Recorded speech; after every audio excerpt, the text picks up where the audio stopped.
Universe நேயர்களுக்கு எனது அன்பான வணக்கத்தை தெரிவித்துக் கொள்கிறேன் தோழர்களே. சமீபத்தில் யூடியூப் காணொளிகளிலும் ஒரு குறிப்பிட்ட நாளிதழ்கள்லையும், அதாவது நான் சொல்கிறது இணைய இதழ்கள் இருக்கு இல்லையா, அதில் அண்ணா திராவிட முன்னேற்றக் கழகத்தை குறைத்து மதிப்பிடுகிறோம் என்று சொல்லி அதனுடைய ஃபவுண்டர் எம்ஜிஆர் அவர்களை கொஞ்சம் மட்டமாகவும் தரக்குறைவான வார்த்தைகளாகவும் கேலி சித்திரங்களாகவும் அவருடைய சினிமா வாழ்க்கையையும் அரசியலையும் நகைச்சுவைப்படுத்துவதிலும் நிறைய செய்திகள் பார்க்கிறார்.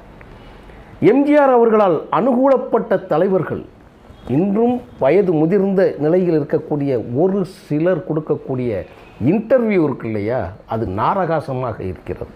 எனக்கு அது ரொம்ப ஆச்சரியமாக இருக்குது.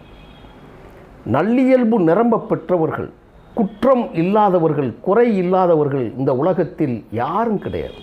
நிலவிலும் கரை உண்டு, சூரியனிலும் நெருப்பு உண்டு, பூமியிலும் கற்களும் முற்களும் உண்டு என்று சொல்லுவோம். அப்படித்தான் ரொம்ப நெருங்கி போகிற பொழுது அவர்களுடைய தனித்துவமான குணம் ஒருவருக்கு பிடிக்கும், பிடிக்காமல் இருக்கலாம். இது தனிப்பட்ட முறை. அப்படி எம்ஜிஆர் அவர்களை மட்டும் தாக்கக்கூடியது. நான் நல்லா அந்த இடத்துல ஒரு செய்தி சொல்கிறேன். நான் ஜெயலலிதா அவர்களை விமர்சனம் செய்வதை விட எம்ஜிஆர் அவர்களை விமர்சனம் செய்வதை நான் அதிகமாக பார்க்க முடிகிறது. அது இப்போ சமீபங்களில் நடந்துகிட்டு இருக்கு. இந்த 2 ஆண்டுகளாக இந்த நவீன கூலிகள் சில பேர் இருக்கிறாங்க. அண்ணா திராவிட முன்னேற்றக் கழகம் என்பதை நேரடியாக தாக்க முடியாமல் எம்ஜிஆர் அவர்களின் பிம்பத்தை உடைக்கக்கூடிய ஒரு வேலை செஞ்சுக்கிட்டு இருக்காங்க. எம்ஜிஆரோட பிம்பத்தை உடைக்கிற வேலையை தொடர்ச்சியாக செய்கிறாங்க. நான் இந்த காணொளி மூலமாக நான் அறிந்த செய்தியை ஒன்று சொல்லுகிறேன். சூரியன் உள்ளவரை ஒருவனுடைய தியாகத்தையும் ஒருவனுடைய புகழையும் அழிக்கவே முடியாது.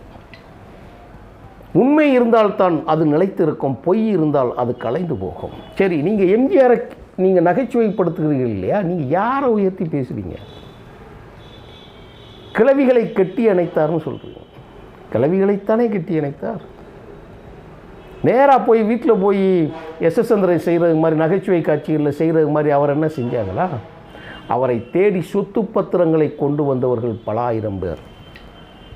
அவர் பக்கத்தில் நிற்கிற இன்றைக்கி எல்லா தலைவர்களும் ஒரு மதிப்புறு தலைவர்களாகத்தான் இருப்பார்கள், மாற்று கருத்தே இல்லை. எம்ஜிஆர் அவர்களுங்கிறது ஒரு கரிஸ்மா. அது யாருக்கு பக்கத்தில் நீங்கள் யாருக்கு நிகராக வைக்கிற காட்சி தான் இருக்குது. அவருடைய தனிப்பட்ட வாழ்க்கையை தாக்குவதில் உங்களுக்கு என்ன அப்படி ஒரு பிம்பம் இருக்கிறது? நீங்கள் எதிர்த்து ஒரு தலைவராக வைத்து பேசுகிறீங்க இல்லையா, அது எம்ஜிஆரை விட பெரிய உயர்ந்த குணம் உடைந்தவர்கள் யாரும் அல்ல. எம்ஜிஆர் முதல் மனைவி மருத்துவத்தால் நோயால் தாக்கப்பட்டு, நோயினால் சிறிது சிறிதாக இருக்கப்பட்டு ரயிலில் தற்கொலை செய்ய போனவர் எம்ஜிஆர். அவரை காப்பாற்றி கொண்டு வந்தது அவங்க அண்ணன் சக்கரபாணி. அதனால தான் கடைசி வரைக்கும் அவர் மீது பெரிய ஒரு மரியாதையும் மதிப்பும் வச்சிருந்தார் அவர். ஆனால் அதே இடத்துல இருக்கக்கூடிய இங்கிட்டு இன்னொரு தலைவரை பற்றி பார்க்க போனால் அவருடைய முதல் மனைவி, அதுவும் முதல் மனைவி தான் இருந்தது. அவர்களுக்கு குழந்தை இருக்கு, எம்ஜிஆருக்கு குழந்தை இல்லை. அது இயற்கையின் விதியா சதியா தெரியவில்லை. இல்லை, எம்ஜிஆரின் புகழ் காலமெல்லாம் நிலைத்து இருக்க வேண்டும் என்பதற்காகத்தான் எம்ஜிஆர் அவர்களுக்கும் அண்ணா அவர்களுக்கும் தந்தை பெரியார் அவர்களுக்கும் குழந்தை இல்லைன்னு நான் நினைக்கிறேன். அவர்கள் தத்துவங்கள் தான் குழந்தைகள். அவருடைய தத்துவங்கள் தான், அவருடைய புகழ்தான் தமிழ்நாட்டு மக்களை எல்லாம், தமிழர்களை எல்லாம், தமிழர் நிலத்தை எல்லாம் தனது சொத்துக்களாகவும் தன்னுடைய மக்களாகவும் பாவித்த தலைவர்களாக இருப்பாங்க நினைக்கிறேன். நல்லா கேட்டுக்கோங்க, நான் சொல்கிறது இதில் எந்த விருப்பு வெறுப்பெல்லாம் எனக்கு எதுவும் கிடையாது. தந்தை பெரியார் அவருக்கு குழந்தை இல்லை, அவர் விருப்பம் இல்லை. காலமெல்லாம் நெருப்பள்ளி கொட்டி அவர் தலையில் கொட்டியவர்களுக்கு கூட அவர்களுக்கு நல்லது செஞ்ச ஒரு மாபெரும் பிலாசபர் லீடர் அவர். பேரறிஞர் அண்ணா தந்தை பெரியாரோட கருத்துக்களை சுமந்து சென்று நம்மையெல்லாம் வாழ வைத்த பெருந்தகையாளர் புரட்சித் தலைவர் எம்ஜிஆர் அவர்கள். அவருக்கும் குழந்தை கிடையாது. இப்போ இந்த 3 பேரையும் நீங்கள் நினச்சி பாருங்கள். நீங்கள் இடப்பட்ட இன்னொரு ஆள்களையும் நினச்சி பாருங்கள். மொதல் பொண்டாட்டி புள்ள இருக்குது, அந்த புள்ள இன்றைக்கும் உயிரோடு இருக்குது. அது எப்படி இருக்குது? அதுதான் சாட்சி, அவர்களுடைய வாழ்க்கைக்கு அதுதான் சாட்சி. சரி, எம்ஜிஆர் அவர்கள் 2வது மனைவி இருந்தது. 2வது மனைவி எப்படி இருந்தாங்க? அவர்களுக்கும் நோயில் தான். அதுக்கு பிறகு தான் ஒரு மனைவி இருக்கிற பொழுது, ஒரு மனைவி நோயில் இருக்கிற பொழுது அவருடைய வாழ்க்கையை இப்போ தாக்கக்கூடியதாக இருக்குது. சரி, இவருக்கும் 2வது மனைவி. அதற்கு பிறகு ஒரு 3வது மனைவி இருக்குது. எல்லாருக்கும் பிள்ளை, எல்லா பிள்ளைகளும் என்ன இருக்கிறாங்க? அதிகாரத்தை ருசித்து கொண்டு இருக்கிறார்கள். 1000 கோடிகளுக்கு மேலாக சொத்துக்களை சுவைத்து கொண்டு இருக்கிறார்கள். யாரும் உழைச்சிருக்காங்களா? அரசியல் தான் அவர்களுக்கு கொடுத்தது. நான் அதை விமர்சிக்க மாட்டேன், அரசியல் தான் கொடுத்தது. ஆனால் எம்ஜிஆர் அவர்களை மட்டும் நீங்கள் குறைத்து மதிப்பிட்டு பேசுவதற்கு முன்னால் நீங்கள் பக்கத்தில் வைத்திருக்கக்கூடிய நபர் யார் என்பதை நீங்கள் தெரிஞ்சுக்கணும். அவங்களுக்கு இயற்கை என்ன வழி கொடுத்துருக்குங்கிறத நீங்கள் தெரிஞ்சுக்கணும். அதுதான் நம்ம வரலாறு பதிவு செய்யும். அது ரொம்ப முக்கியமானது தோழர்களே. ஒரு கட்டம் மட்டும் நான் சொல்கிறேன், ஒரு செய்தியை நான் சொல்கிறேன். தேர்தல் காலங்களிலும் திரைப்பட காலங்களிலும் அவராக போய் எதையும் செஞ்சுக்கிட்டு இருக்கிறா அதெல்லாம் கிடையாது. அவர் இருக்காங்க.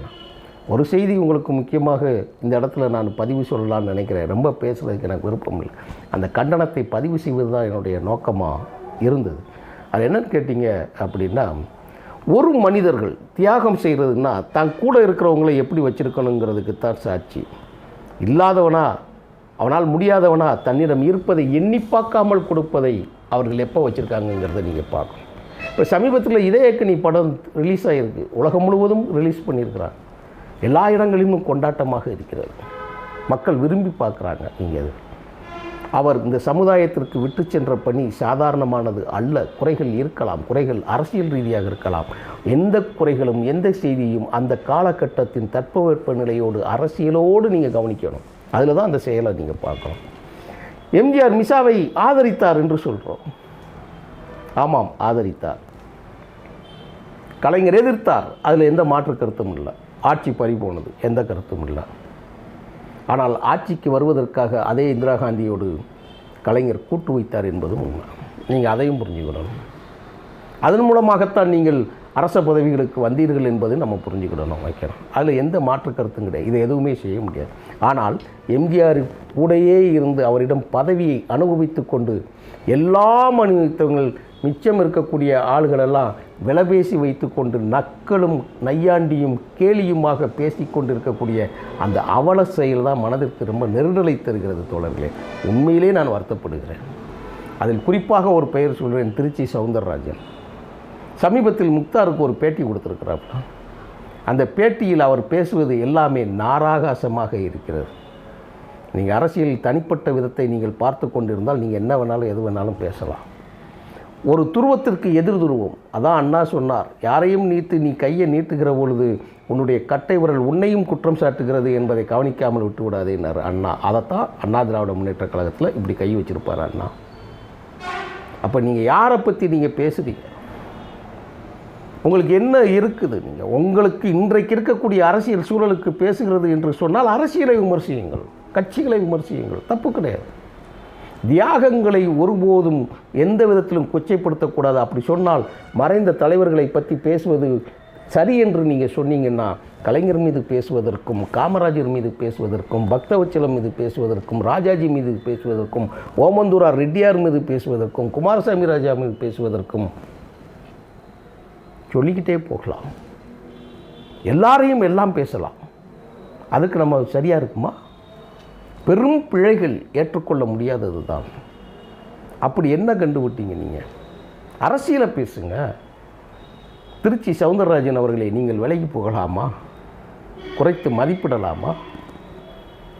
அப்படி என்றால் கண்ணதாசன் பேசியதெல்லாம் சரி என்று சொல்லிவிடலாமா? நம்ம நெஞ்சம் வருத்தப்பட்டு சொல்லுகிறேன் தோழர்களே.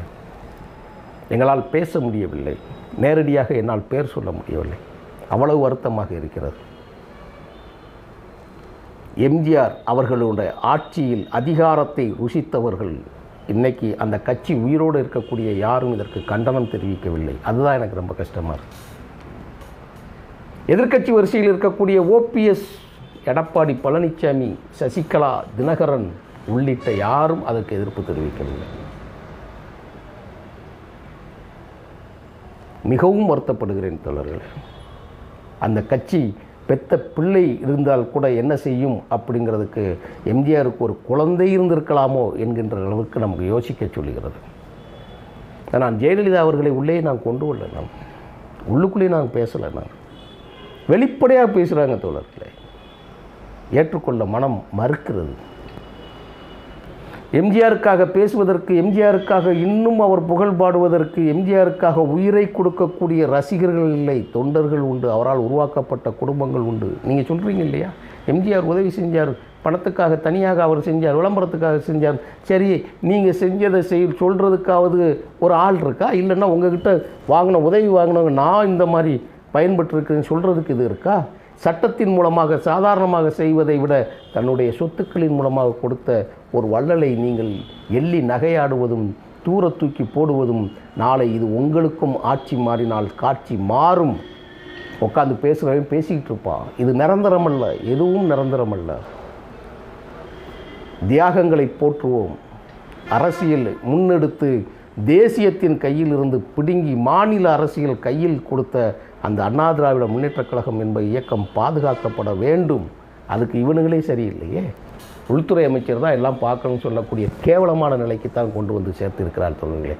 நான் திருச்சி சவுந்தரராஜன் உள்ளிட்ட ஹண்டே உள்ளிட்ட தோழர்களுக்கு, எம்ஜிஆரால் எல்லா பதவிகளையும் பெற்று பயனடைந்த தோழர்களுக்கு, அவர்களுக்கு மனமாற்றம் கண்டிப்பாக தேவை. நல்லதை மட்டும் பேசுங்கள். இன்றைக்கு இருக்கக்கூடிய ஆளுங்கட்சி என்கின்ற பெயரில் யாரையும் அவதூறு செய்யாதீர்கள். குறிப்பாக சூரியனைப் போல் சுடர்விட்டு எரிந்து கொண்டும் கூடிய எம்ஜிஆரின் புகழ் சூரியனைப் போல் சுடர்விட்டு எரிந்து கொண்டு இருக்கும். அவருடைய தியாகத்திற்கு எவரும் ஈடு இணை இங்கே சொல்ல முடியாது.